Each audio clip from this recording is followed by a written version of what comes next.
Hi అండి, అందరికీ నమస్తే. Welcome back to our channel మా ఇంటి తెలుగు వ్లాగ్స్. నేను మీ మణిమాల. ఈరోజు అయితే నేను చక్కగా ఒక మంచి స్నాక్స్ మీ ముందుకు తీసుకొచ్చానండి. అది కూడా అరటికాయ చిప్స్. పిల్లలకు చాలా ఇష్టంగా తింటారు కదా వీటిని. చక్కగా లంచ్ బాక్స్లో పెట్టడానికి, మనం కూడా ఇంట్లో ఏ పప్పు వండినా, సాంబార్ పెట్టుకున్నా, చక్కగా ఏ చట్నీ చేసుకున్నా కూడా వీటిని చక్కగా వేయించేసుకొని ఒక ఎయిర్ టైట్ బాక్స్లో దీన్ని స్టోర్ చేసుకుంటే మినిమం 15 డేస్ అయినా కానీ మనకి ఆ ఫ్లేవర్ కానీ టేస్ట్ కానీ అస్సలు పోవు. అందులోనూ పిల్లలు కూడా చాలా ఇష్టంగా తింటారు, పెద్దవాళ్ళు కూడా తింటారండి. అయితే ముందుగా మనం మరి ప్రాసెస్లోకి వెళ్ళిపోదాం. మరి నేనైతే చక్కగా కడుక్కొని ఒక 10 అరటికాయలు తీసుకున్నాను.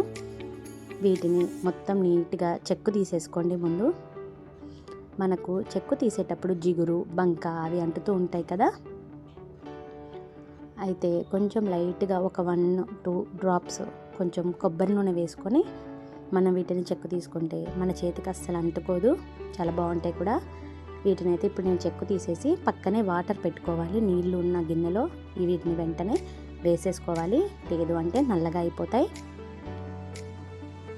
ఇదిగోండి, ఈ స్లైసర్తో కట్టరు స్లైసర్ ఉంటుంది కదా, చక్కగా ఈ మందం వచ్చేటట్టు ఈ వీడియోలో నేను చూపిస్తున్నా కదా చిప్స్, ఈ మందం వచ్చే వరకు మనం చక్కగా తరుగుకోవాలి. అయితే వీటిని వాటర్లో వేసి 1 స్పూన్ సాల్ట్ వేసి వీటిని ఆ నీళ్ళల్లో అలానే ఉంచాలి. ఒక్కొక్కటిగా తీసుకొని చక్కగా ఒక స్లైసర్ తీసుకొని దాంతో చక్కగా తరిగేసుకోవాలి. నల్లబడవండి అస్సలు, చాలా మంచిగా వస్తాయి కూడా, అతుక్కోవు కూడా, ఈజీగానే ఉంటాయి.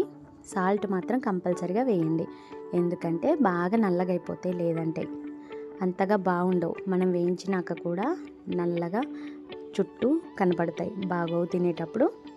చూడండి ఎంత పలుచగా చక్కగా పొడి పొడిలాడుతూ చక్కగా వచ్చే వాటర్లో వేయడం వల్ల నీట్గా వస్తాయి కూడా.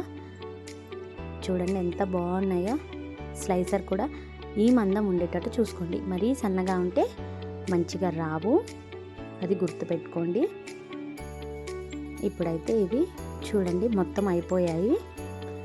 నేను ఉన్న 10 అరటికాయలు కూడా మొత్తం తరిగేశాను.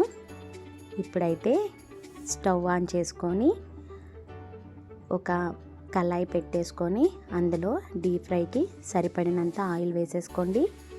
ఇప్పుడు నేనైతే ఒక చిన్న టిప్ చెప్తున్నాను. ఒక బౌల్లో కొంచెం పసుపు, కొంచెం ఒక టీ స్పూన్ సాల్ట్ వేసుకొని కొంచెం వాటర్ పోసుకొని ఒక లిక్విడ్ లాగా కలుపుకోండి. మనం వీటిని వేయించేటప్పుడు చక్కగా ఆయిల్ కాగాక వీటిని కళాయిలో వేయించేటప్పుడు సగం వేగిన తర్వాత ఈ పసుపు ఉప్పు కలిపిన వాటర్ ఉంటాయి కదా, వాటిని అలా చల్లి 1 నిమిషం వదిలేయండి. వాటిని వదిలేసాక ఆ సాల్ట్ వాటర్ అవన్నీ కూడా వాటికి పట్టేసి మంచిగా వేగుతాయి. ఇంకా చూడండి చిప్స్ ఎంత కరకరలాడుతూ వచ్చాయో. అసలు మెత్తపడవు, కానీ వెంటనే కొంచెం ఎయిర్ టైట్ బాక్స్లో పెట్టేసుకోండి, చాలా మంచిగా అవుతాయి. ఒకవేళ మీకు కారంగా తినాలి అని అనుకుంటే వీటి మీదే లైట్గా కారం స్ప్రింకిల్ చేసుకోండి. ప్లీజ్ లైక్ చేయండి.